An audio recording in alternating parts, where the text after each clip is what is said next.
friends, welcome back to Parent Story Hour. I thought I would do something a little bit different today. It's kind of something I did the other day with the supermarket mystery, but I'm going to read a mystery and then I'm going to let you solve it and give you the answer tomorrow. So this is actually from Encyclopedia Brown. How many of you remember reading those books? And it is called The Case of Cupid's Arrow. So here we go. See if you can solve this. Tyrone Taylor was the youngest ladies' man in Idaville. He was always holding some girl's hand. But on the morning he entered the Brown Detective Agency, he was holding an arrow. Look, Cupid shot at me. I'm lucky he missed. Feel the point. Encyclopedia felt the point. It was sharp as a needle. You could have been killed, he agreed. I want to hire you right away, said Tyrone, putting 25 cents on the gasoline can. Encyclopedia did not touch the money. You ought to write to Miss Lonely Hearts at the newspaper. She gives advice on love. Cupid is out of my line. Well, maybe Cupid shot the arrow, said Tyrone, or maybe a jealous rival is out to get me. You stole someone's girlfriend? Asked Encyclopedia. Certainly not, said Tyrone. At the moment, I'm crazy over Shannon. So is half of the class. Some kid might be out to win her for himself by shooting all her other admirers. Encyclopedia pictured arrows flying over half the 5th grade and being wiped out. This is an emergency. I'll take the case, he said. Tell me what happened. Less than an hour ago, I was sitting under a tree thinking about Shannon, said Tyrone. I figured if I bought her a present, she'd think about me too, but I'm broke. Then all of a sudden, the arrow hit the tree right above my head. Tyrone reached up. He pretended to pull the arrow from the tree. If I were 3 inches taller, I'd have been a goner. And if the arrow didn't get me, this diamond would have knocked me silly for a month. From his pocket, Tyrone pulled out a diamond.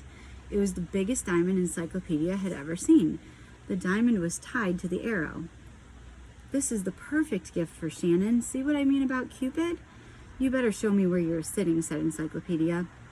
I was sitting under one of Mr. Crane's trees, said Tyrone.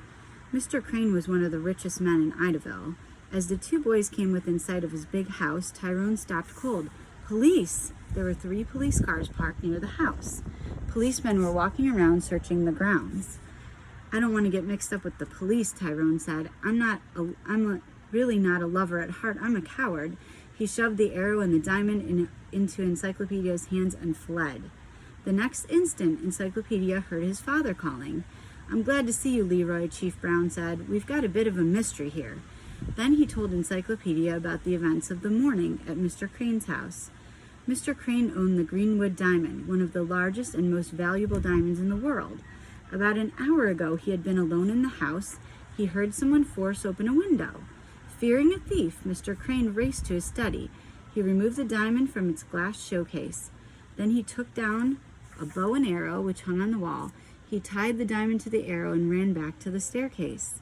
Halfway up the narrow flight of stairs was a landing with a window. Mr. Crane opened the window, fitted the arrow to the bow, and waited. Soon a masked man appeared at the bottom of the staircase. He realized how Mr. Crane intended to keep the diamond from him. He ran up the stairs, but he was too late. Mr. Crane had already fired the arrow with the diamond out the window. Enraged, the masked man beat Mr. Crane with his fists before escaping. Mr. Crane is in the hospital. Luckily, he's not seriously hurt, said Chief Brown. He thinks the thief might have been Mr. Holt. For 2 years, Mr. Holt has tried to buy the diamond, and recently he has become ugly and threatening. Have you questioned Mr. Holt? Asked Encyclopedia. Not yet. I'm having him picked up and brought here, replied Chief Brown. The trouble is that the thief, Mr. Holt, or whoever he was, found the diamond. No, he didn't, said Encyclopedia. Tyrone Taylor found it. He brought the arrow and the diamond from behind his back and explained about Tyrone. Then he said, if Mr. Holt was the masked man, I think I have a plan to trap him. Encyclopedia unfolded his plan as Chief Brown put down the arrow and diamond in his patrol car. Father and son were standing at the bottom of the narrow back staircase when Mr. Holt was brought in by Officer Parks. What's the meaning of this? Demanded Mr. Holt. Chief Brown said, Mr. Crane was beaten up this morning by a masked man. His Greenwood diamond is missing. Were you in the house this morning? No, said Mr. Holt, and I have no idea what this is about, but if the diamond is missing, find it. I want to buy it. Chief Brown stared at the narrow staircase. The diamond won't be hard to find, he said. It's only a narrow flight away. "Then what are you standing there for?" shouted Mr. Holt. "Go outside and hunt for it." "Put him under arrest," Chief Brown snapped to Officer Parks. After Mr. Holt was dragged away, Chief Brown said, "Your plan worked fine, Leroy." How had Encyclopedia trapped Mr. Holt? It's the question of the day. I probably would have gotten this wrong, but you can watch it and see if you can figure it out. Put your guess in the comments, and then tomorrow I will turn to page 93 and I will tell you how he trapped Mr. Holt. Alright, that is all for today. I hope you enjoyed Encyclopedia Brown, The Case of the Cupid's Arrow. And we will see you tomorrow. Hope everyone's staying sane and healthy.